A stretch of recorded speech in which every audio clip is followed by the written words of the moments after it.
মহান 21শে ফেব্রুয়ারি উপলক্ষে আয়োজিত আজকের এই আমাদের সিলেট জেলা মহানগর বাউল দল কর্তৃক আয়োজিত আজকের এই অনুষ্ঠানের সভাপতি আমাদের সিলেট জেলা কৃষক দলের যুগ্ম আহ্বায়ক আমাদের বাউল দলের সভাপতি মুক্তার আহমেদ বকুল ভাই, মঞ্চ বিষয়ে রয়েছেন সিলেট সিটি কর্পোরেশনের কমিশনার, সাবেক কমিশনার, মহানগর কৃষক দলের ও কেন্দ্রীয় কৃষক দলের সাংগঠনিক সম্পাদক হুমায়ুন কবির শাহিন ভাই।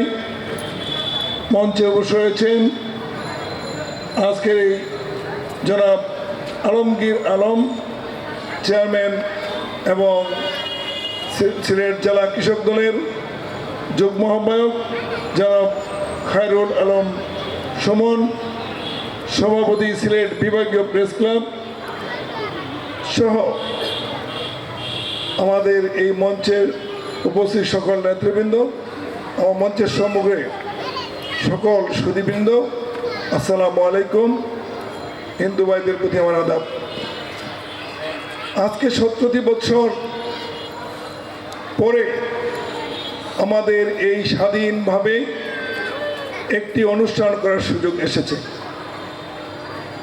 আপনারা জানেন বিগত 17 বছর আমাদের ভাইয়ের রক্তের বিনিময় এবং এই জুলাই অভ্যুত্থান এবং এক সাগর রক্তের বিনিময়ে আমাদের দ্বিতীয় স্বাধীনতা অর্জনের পর আমরা স্বাধীনভাবে একটি অনুষ্ঠান করতে পারছি।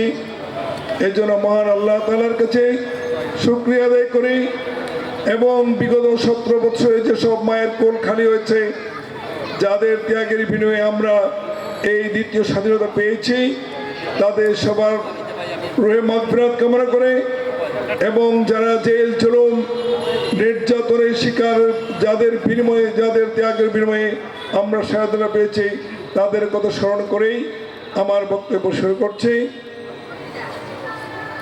এই বাংলা ভাষার জন্য 1952 সালে আমাদের ভাইদের রক্তের বিনিময়ে আমরা এই ভাষা দিবস পেয়েছি।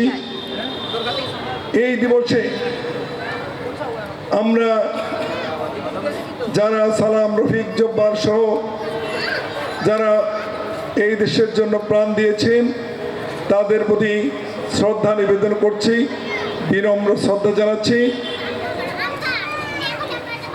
আমাদের সিলেট বাউল দলের মুক্তার আহমদ বকুল ভাই যে সুন্দর আয়োজন করেছেন এবং তার যারা সহযোগী রয়েছেন তাদের সবার প্রতি কৃতজ্ঞতা জানাই এবং আমাদের সিলেটের বাউলের যত সদস্যবৃন্দ রয়েছেন আমি তাদের প্রতি অভিনন্দন জানাই।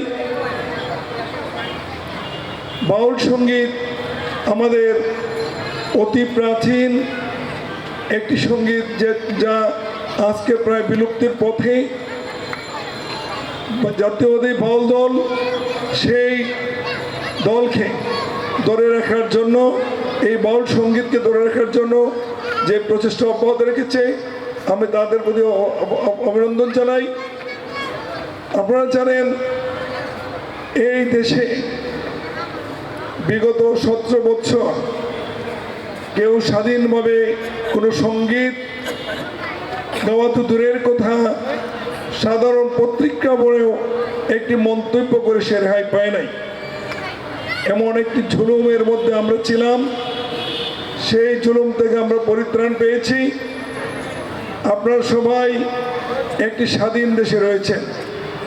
আমরা ভাবি নাই যে কোনোদিন আমরা এই দেশ, আমাদের বাংলাদেশ একথা বলতে পারবো। পর্যায়ক্রমে এমনভাবে আমরা এবং ভারতের নিয়ন্ত্রণে চলে গিয়েছিলাম। এই দেশে আমাদের ইসলাম ধর্ম এবং জাতীয়তাবাদী শক্তি যেভাবে কোণঠাসা হয়েছিল, একসময় আমরা ভেবেছিলাম হয়তো আমরা ভারতের করদ রাজ্যে পরিণত হব। আল্লাহর রহমতে এই জুলাই বিপ্লবের কারণে আমরা আমাদের সেই স্বাধীনতাকে পুনরুদ্ধার করতে পেরেছি। আমি বক্তব্য দীর্ঘায়িত করব না। আপনারা সবাই মূলত আমাদের কথা বলা কথার জন্য অপেক্ষা করছেন না, আপনারা সবাই আপনাদের বাউল সঙ্গীত শোনার জন্য অপেক্ষা করছেন। এর জন্য আপনাদের ধৈর্যচ্যুতি না করে আমার বক্তব্য সমাপ্ত করে আপনারা সবাই যারা উপস্থিত হয়ে এই সভাকে সুন্দর ও সার্থক করতে সহযোগিতা করেছেন, সবাইকে আবারও ধন্যবাদ জানিয়ে আমার বক্তব্য শেষ করছি। আসসালামু আলাইকুম।